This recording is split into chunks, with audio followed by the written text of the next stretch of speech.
A prova da Fundação Getúlio Vargas, ela é temida por muitos porque ela traz um enunciado que não é tão óbvio para quem não tem uma boa preparação.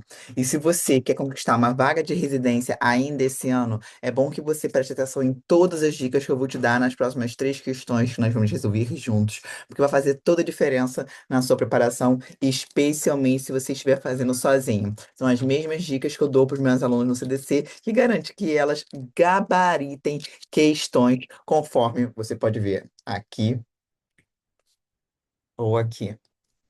Isso aqui não é milagre, isso aqui na verdade é metodologia. Se você aplicar, você terá o mesmo resultado. Então, olhe na tela que a gente vai começar a nossa aula. Se você não me conhece, eu sou a professora Ana Tavares Vieira, eu sou enfermeira, sou especialista, mestre doutorando em enfermagem em saúde pública, já fui aprovada mais de 10 vezes, sou professora universitária e faço preparações para concursos públicos. Bem, vamos lá. Banca FGV, eu não peguei só questões da a prova do Enare, até porque quem elabora a prova elabora várias provas, então é bom que a gente veja o que saiu recentemente para a gente entender o que essa banca está pensando que pode vir pela frente. Bora lá. A enfermeira, durante o atendimento inicial a um paciente do sexo feminino, identificou indícios de violência doméstica, os quais foram posteriormente confirmados pela própria paciente. Esta relatou receio em falar sobre a situação por temer sua vida. Sobre o caso apresentado, de acordo com o Código de Ética de Enfermagem, assinale a afirmativa correta. Letra A. O profissional deverá manter sigilo absoluto sobre o relato, devendo comunicar o fato às autoridades competentes somente com autorização da paciente. B. O profissional poderá aguardar uma manifestação espontânea da paciente para registro formal, evitando comunicar à equipe multiprofissional sem consentimento prévio. C. O profissional deverá comunicar o caso aos órgãos de responsabilização criminal, independentemente de autorização da paciente. D. O profissional deverá limitar-se a registrar o relato no prontuário, sem acionar os serviços de proteção, preservando a autonomia da paciente. E letra E. O profissional deverá restringir a divulgação do caso apenas à chefia imediata, sem necessidade de notificação formal aos serviços responsáveis. Esta questão aqui, ela só é resolvida por quem leu todo o código de ética da enfermagem. Existem alguns temas que eu não vou recomendar você estudar por mapas mentais. Legislação de enfermagem é um desses temas. O outro é a Lei 8.080, 8142. Mas a nossa lei do exercício profissional, o nosso código de ética, resolução do processo de enfermagem, você pode fazer o seu próprio resumo, mas eu recomendo que você leia ele integralmente. Aqui no seu enunciado, ele nos conta que esta paciente disse que estava com medo da sua própria vida, do seu agressor, do seu ex-companheiro, tentar matá-la, devido a somente esta afirmativa aqui. O nosso código de ética ele é incrivelmente claro, dizendo que nós precisamos sim comunicar aos órgãos de responsabilização criminal, independentemente da autorização da paciente. Gente, isso está escrito no artigo 54. Se você. Não, 53, desculpa. Se você não tiver lido o código até o final, ou ter estudado por resumo, você não chegou nesta informação. Então, use esse meu conselho, leia o código do início ao fim, para você não cair numa pegadinha dessa. E olha aqui, a prova foi aplicada este ano. Não é a primeira vez que eles cobram o artigo 53 em prova da FGV, tá? Mais cedo ou mais tarde vai cair na prova de residência. Vamos para mais uma, porque eu tenho mais dicas para te dar. Um profissional de enfermagem foi intimado como testemunha para prestar depoimento acerca de fatos que teve conhecimento durante a atividade profissional. Sobre o caso narrado, com base no Código de Ética de Enfermagem, assinale a afirmativa correta. Letra A. O profissional deve manter o sigilo das informações, podendo revelar os fatos quando houver determinação judicial ou o consentimento escrito do paciente. B. O profissional deve recusar-se a comparecer ao depoimento, alegando o dever de manter o sigilo profissional em qualquer circunstância. Letra C. O profissional deve divulgar informações sigilosas sempre que convocado como testemunha, sem necessidade de respaldo legal. D. O profissional é obrigado a revelar todas as informações solicitadas, independentemente de autorização prévia do paciente. E letra E. O profissional deve comparecer ao depoimento e declarar obrigação de sigilo profissional, mesmo com autorização do paciente. Gente, nós temos mais uma questão que cobra uma interpretação prática do sigilo profissional. E aí, uma coisa que eu falo para os meus alunos, inclusive na aula teórica, é leia o código e puxe setinhas com a sua interpretação. Porque se você lê de forma dura, você não consegue pensar em forma mais prática. Aqui no nosso enunciado, ele traz para a gente o seguinte: você vai ser testemunha, vai dar o seu depoimento, durante coisas que aconteceram no seu expediente de trabalho. E aí, judicialmente falando, você pode falar ou não pode falar? E, gente, sobre isso, o nosso código é incrivelmente claro exatamente sobre esta situação, na situação de determinação judicial. Ele nos ensina que nós temos que sim manter o sigilo das informações. E a gente pode revelar quando houver determinação ou, atenção ao ou, consentimento escrito do paciente. Aqui essa questão colocou o texto completo, mas poderia ter um enunciado um pouco mais elaborado dizendo que existe uma determinação de revelar o segredo. Se estiver descrito isso no seu enunciado, independente de se é uma doença infecto-contagiosa, com questões sociais envolvidas, preconceito, por exemplo, nós somos obrigados a revelar o segredo, uma vez que estamos diante de uma determinação judicial, tá? Toma muito cuidado com esse ou aqui, porque a gente às vezes decora que não revela em hipótese alguma e não é bem assim que está escrito o nosso código, ok? Se depois dessas duas questões você não sente vontade de ler o código inteiro, eu não sei mais qual conselho eu dou para você. Vamos de mais uma para você arrebentar nessas questões. Durante a prestação de cuidados a um paciente hospitalizado, o profissional de enfermagem administrou uma medicação incorreta, ocasionando uma reação adversa que provocou perigo de morte, embora o paciente tenha se recuperado após atendimento emergencial. De acordo com o Código de Ética dos Profissionais de Enfermagem, essa conduta configura uma infração leve, grave, severa, moderada ou gravíssima. Temos macete para você nunca mais confundir o tipo de infração. Vamos lá, gente.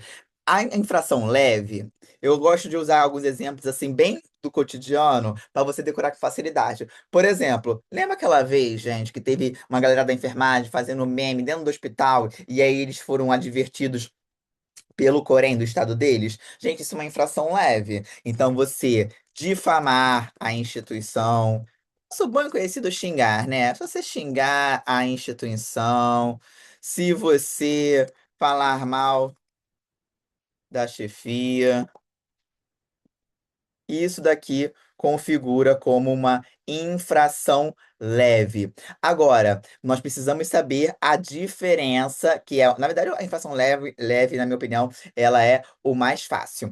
É a grave, moderada e gravíssima, já entregando que severa não existe. A infração moderada é qualquer coisa que vai nos acometer de forma temporária, e esta palavra vai aparecer no seu enunciado, no seu texto. Vai contar toda a história e vai meter um temporária no meio. Colocou temporária igual moderada, nem raciocina muito. E agora, qual a diferença da grave para gravíssima? Vou colocar grave e vou pular logo para gravíssima. A gravíssima é qualquer infração que termine em óbito. O paciente morreu. Isso é gravíssimo. Nem tem discussão. Foi a óbito, contou história, foi a óbito. Você está diante de uma infração gravíssima. Agora, o que que é grave? Quase morreu, mas não morreu. Se você está diante de uma situação, contou toda aquela história e o paciente não morreu, mas quase morreu, você está diante de uma infração grave. Vamos ver aqui o enunciado para ver qual é a palavra que aparece aqui. Perigo de morte. Se é perigo de morte, esse paciente quase morreu, mas não morreu. Se ele quase morreu, isso é uma infração grave e você acertou a sua questão. Leve esse macete aqui, porque você não precisa ficar decorando aquele texto todo do Código de Ética. Meus alunos recebem isso daqui, por isso que eles gabaritam as questões do Código de Ética, sem falar nos outros macetes que eu dou para o restante dessa legislação e da lei do exercício profissional e do processo de enfermagem, porque tem mais de onde saiu na cabeça dessa professora que vos fala. E coloquei mais uma questão aqui para você. Achei que eram três, mas eu coloquei quatro questões. Venha para a questão bônus. Os avanços que a sociedade vem vivendo no campo da informação promoveram a revisão e a atualização de algumas práticas profissionais. Na área da saúde, já se observa o uso de diferentes meios de realização de prescrições à distância. Para não cometer erros éticos legais, os profissionais de enfermagem devem observar o que determinam as resoluções do Conselho Federal de Enfermagem, nosso COFEN, sobre o cumprimento de prescrições à distância, de acordo com a resolução CONFEM 689/2022, assinale a afirmativa correta. E aí você tem a. Vou ler as alternativas para a gente interpretar esse enunciado. Letra A. O profissional de enfermagem não pode realizá-las quando o prescritor for profissional regulador de serviços de atendimento pré-hospitalar móvel de emergência de serviços privados. B. Nos serviços hospitalares, tais prescrições são válidas pelo período de 24 horas. C. Nos protocolos de quimioterapia, a resolução determina que a validade está resguardada quando a prescrição estiver escrita, assinada e datada pelo médico no dia da aplicação. D. As prescrições por meio eletrônicos não é aplicável o cumprimento integral da Lei Geral de Proteção de Dados. E letra E. As prescrições eletrônicas não precisam ser validadas por nenhum tipo de assinatura. Bem, alto lá. Quando eu leio esse enunciado, você tem aquela ansiedade, ai meu Deus do céu, essa resolução, preciso baixar, preciso ler. Calma. Vamos tentar resolver essa questão utilizando o bom senso. Você já trabalha, você passou pelo internato. Certas situações você já viveu no seu dia a dia. Então vamos ver o que diz aqui as alternativas, entender se faz sentido com o trabalho e qual é o macete que eu tenho para te dar. Imagina a situação. Leia a alternativa e pensa naquilo no mundo real. Será que isso aqui pode acontecer? Será que isso aqui aconteceria? Olha só o que acontece quando você faz esse tipo de movimento. O profissional de enfermagem não pode realizar a prescrição quando o profissional regula, quando for quando o prescritor for profissional regulador de serviço de atendimento pré-hospitalar móvel de emergência de serviços privados. Gente, isso na verdade não faz o menor sentido, até porque se estiver diante de um atendimento pré-hospitalar móvel de emergência, lembrando que emergência é risco de vida. Aí é que a gente vai ter que fazer mesmo. Então, em situação de emergência, nós podemos fazer sim, tá? Ele tá dizendo aqui que a gente não pode realizar. Cuidado com a questão, não tá falando de exceção nem nada do gênero. A gente pode fazer essa prescrição sim. Letra B. Nos serviços hospitalares, tais prescrições são válidas pelo período de 24 horas. Vamos pensar aqui. Quando eu tô de plantão, o médico tem que passar visita todos os dias. A receita tem que ser entregue à farmácia para a gente conseguir retirar o antibiótico todos os dias, os psicotrópicos e assim por diante. É assim que a gente trabalha, não é? Então, essa aqui é uma questão que você deveria ter guardado minimamente no seu coração. Letra C. Nos protocolos de quimioterapia, a resolução determina que a validade está resguardada quando a prescrição estiver escrita, assinada e datada pelo médico no dia da aplicação. Aí, se você nunca trabalhou em quimioterapia, você fica assim, caraca, eu, por exemplo, nunca trabalhei em quimioterapia. Eu não sei se isso aqui é verdadeiro ou não. Entretanto, quando a gente vai entender a resolução, se você fosse ler a resolução como um todo, como toda, você saberia que a prescrição é segundo um protocolo inteiro, não é uma prescrição da cabeça dele, digamos, quantas doses serão. Existem protocolos de quimioterapia, mas ainda assim, se você não sabe, não soubesse como responder, você poderia ter colocado aqui um mais ou menos, porque eu vou te ensinar um outro macete para você decidir entre duas alternativas que você está em dúvida. Letra D. Nas prescrições por meio eletrônicos, não é aplicável o cumprimento integral da Lei Geral de Proteção de Dados. Gente, óbvio que isso não faz sentido. Como assim eu não vou guardar os dados do meu paciente? Alguma doença que seja socialmente mal vista, eu preciso guardar essa informação. Então, não faz sentido eu não guardar as informações da prescrição. E letra E, as prescrições eletrônicas não precisam ser validadas por nenhum tipo de assinatura. Não precisam ser validadas, quer dizer que qualquer pessoa pode escrever o que quiser, dar enter, imprimir, a gente executar.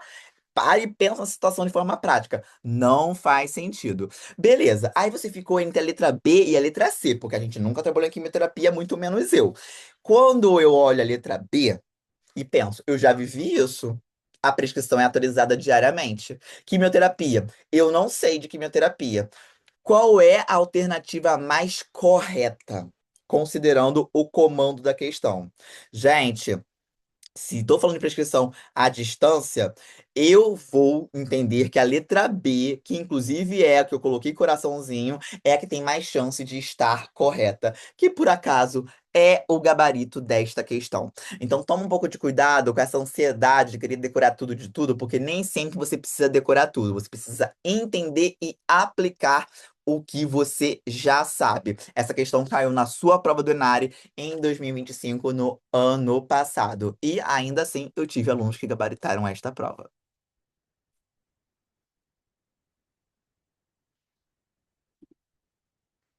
Gente, chegamos ao final aqui dessa pequena discussão para você ter mais macetes de como aprender e aplicar para acertar questões de legislação de enfermagem. A diferença entre quem passa e quem desiste é a persistência. Escolha seguir. Você, entre aspas, já tem um não. E o que que pode acontecer se você persistir para conquistar o sim? A sua vida pode mudar completamente depois de uma residência de enfermagem. E eu sou a prova disso, porque eu sou uma ex-residente que seguiu a carreira e hoje está finalizando o doutorado. Se você precisa de ajuda para fazer a sua preparação para o Enare, aqui na descrição desse vídeo tem o link para você falar diretamente comigo para eu avaliar a sua preparação e a gente decidir junto se o CDC é a melhor alternativa para você ou não, porque eu preciso saber se você tem disponibilidade, como é que está o seu atual momento de preparação, o que que você já fez sozinho, porque talvez o CDC não seja. Mas se for, eu mesmo vou te falar e você pode começar imediatamente. Dá tempo de estudar até a prova. Um beijo e abraço e a gente se vê.